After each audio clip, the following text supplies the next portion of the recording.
intéressant. Aujourd'hui, nous allons passer à la troisième vidéo, à la troisième partie de notre cours sur la reproduction. La dernière fois, on avait vu en détail le fonctionnement de l'appareil génital féminin et on voit que cet appareil génital féminin fonctionne comme un cycle, fonctionne sous forme d'un cycle qui est étendu sur 28 jours. Et ceci comprend trois phases. La première phase qui s'étend sur les 14 premiers jours, qui est la phase folliculaire. Ensuite, on a l'ovulation vers le 14e jour, qui est un instant très court. Et le dernier des jours est appelé la phase utérique ou la phase post-ovulatoire. Et le cycle se termine, quand il n'y a pas de rapport sexuel, ce cycle-là se termine par des menstruations. Donc aujourd'hui, nous allons passer à la fécondation. La fécondation est la rencontre et la fusion d'un gamète mâle et d'un gamète femelle. Après le dépôt du sperme dans le vagin, les spermatozoïdes, environ 250 millions, grâce à leur flagelle, traversent tout l'utérus pour arriver à l'ovule vers la tombe. Dès que le spermatozoïde pénètre l'ovule, les autres arrêtent de s'activer. La fécondation n'est possible que dans la limite du temps prévu pour la survie des gamètes. Cette partie-là, on va directement l'expliquer sous forme de schéma. On va voir. Donc ça, c'est l'appareil génital féminin. Ici, nous avons seulement représenté une seule partie, qui est un seul ovaire. Mais en réalité, tout le monde sait que nous en avons deux. Donc, chez la femme, chaque mois, un ovaire produit un ovule.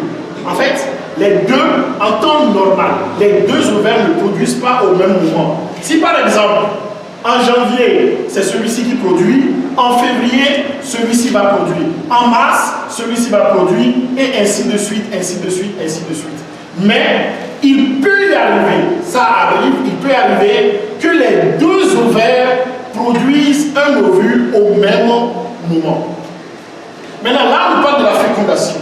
On dit que la fécondation est la rencontre entre un gamète mâle et un gamète femelle, c'est-à-dire entre un ovule et un spermatozoïde. Donc, lors d'un rapport sexuel, ici on a représenté un pénis, lors d'un rapport sexuel, l'homme va éjaculer. Et l'éjaculation, c'est quoi? C'est la sortie du sperme. Et ce sperme-là contient des millions de spermatozoïdes. Ici, on a essayé de les représenter un peu pour qu'on comprenne, mais en réalité, on ne peut pas les voir à l'œil nu. On nous dit qu'on a à peu entre 200 et 350 millions de spermatozoïdes dans un sperme, dans une éjaculation. Donc, tout ce monde-là, tout ce monde de spermatozoïdes, eux tous, chacun va essayer d'aller féconder l'ovule qui est pondu là. Comment ils savent que l'ovule est pondu là? C'est hormonal. L'ovule produit une substance qui va les attirer. Donc, ça va être une course de vitesse. Le premier arrivé à gagner. Donc, parmi tout ce monde-là, 200 à 350 millions, il n'y aura qu'un seul vainqueur, qu'un seul spermatozoïde qui doit féconder l'ovule. Donc, ils vont remonter, ils vont traverser d'abord le col de l'utérus, remonter toute la paroi utérine, passer dans les troncs, descendre, aller au niveau du pavillon et féconder l'ovule. Maintenant, ça, c'est la fécondation. Donc, la rencontre entre le spermatozoïde et l'ovule. Ici, on nous dit la grossesse. On va encore retourner sur notre schéma, mais on va venir ici. On dit l'ovule fécondé prend le nom d'œuf, zygote. Cet œuf va traverser toute la trompe et se fixer dans l'utérus. C'est la nidation.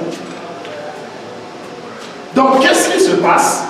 Après la fécondation, c'est-à-dire quand un ovule et un spermatozoïde vont se rencontrer, après la fécondation, ce qui va être formé, c'est un œuf. Je vais encore mieux expliquer cette partie-là avec son noyau. Et ça, ce sont les spermatozoïdes. Donc, quand les 250 millions de spermatozoïdes vont arriver, c'est seulement le premier. Le premier à toucher l'ovule a gagné. Si celui-ci arrive à toucher, ou bien à rencontrer l'ovule, tous les autres ne servent plus à rien. Ils ne peuvent plus féconder ce même ovule. Donc, la rencontre, c'est ça, la fécondation. Maintenant, le noyau qui est dans le spermatozoïde et le noyau de l'ovule vont se fusionner. Donc, c'est la rencontre et la fusion. Maintenant, après ça, ce que nous obtenons est un œuf. Et cet œuf, on l'appelle zygote. On a un œuf qu'on appelle zygote. Maintenant, c'est cet œuf-là qui va remonter pour revenir dans l'utérus. Donc, après la fécondation, l'œuf obtenu commence une multiplication, mais va remonter pour revenir dans l'utérus et venir s'accrocher à la paroi utérine. Et c'est ça que nous appelons la nidation. Donc, on nous dit que la grossesse dure normalement 9 mois et se répartit comme suit. De 0 à 2 mois, c'est-à-dire les 8 premières semaines, c'est le stade embryonnaire. Le nouvel individu qui se forme est appelé embryon au cours de ce stade.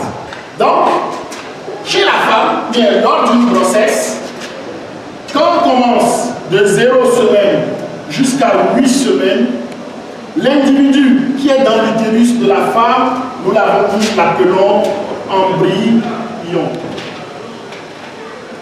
Donc, l'individu qui se développe à l'intérieur de la femme est appelé embryon au cours des 2 premiers mois de la grossesse. Et à quoi ça ressemble? Au départ, l'œuf est invisible à l'œil nu. Mais au fur et à mesure que l'individu va grandir, nous allons voir qu'il va commencer à devenir de plus en plus visible. Ça, cette taille, c'est vers le 58e jour. C'est donc à peu près à 2 mois, l'embryon a cette taille. Et en taille réelle, regardez ce que ça donne. Ce que nous voyons là, ce que nous voyons ici, c'est ça qui est dans la paume de la main comme ça. Donc, vous imaginez comment c'est très très petit, c'est très très minuscule. Donc, dans la paume de la main, à 2 mois environ, le fœtus ne fait que cette taille. Et pardon, l'embryon ne fait que cette taille. Du 3e mois jusqu'à la naissance, c'est l'état fœtal. Dans cette phase, on ne parle plus d'embryon, mais de fœtus. Donc, quand on dépasse cette phase, le reste, on parle maintenant de fœtus.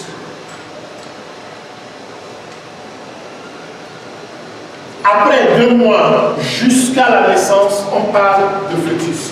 Le fœtus se développe et mène sa vie à l'intérieur de l'ensemble d'enveloppes constituant le placenta. Le placenta est expulsé peu de temps après l'accouchement. C'est la délivrance. Donc, c'est là-bas que nous nous arrêtons pour le cours d'aujourd'hui. J'espère qu'on a compris. Et après, je vais envoyer des questionnaires pour des recherches afin de compléter le cours que nous avons suivi. Merci.